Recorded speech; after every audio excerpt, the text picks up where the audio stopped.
thong chin he kwa za ki pa ka thong cha bia kar ter u nan sin a zung zal in kan pi na lai nan hal mi chu kan to bia na lai ati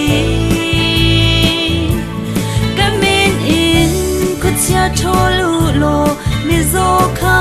dam ter na u nan non hang in pa sun par nak chu lang se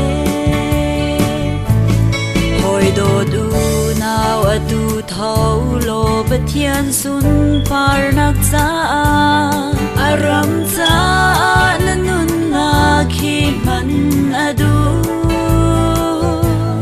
sisu dot na khro har big mi kip ni an hal nak nga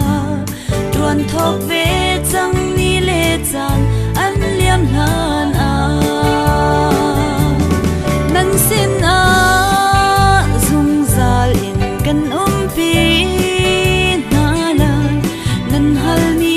chu kan to piak na lai ati kamin in kuchya tholu lo mi zo kha dam ter na u nan non hang in pa sun par nak chu lang se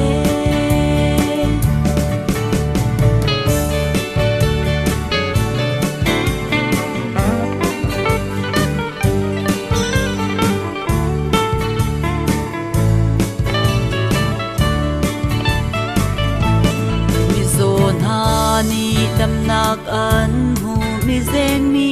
na zong an kal lung dong in zang der mi na zong an i lo chu thong cha chu phang chin u lo swal khirit mi bel te ni zai on tu fa thang chat na la an sa la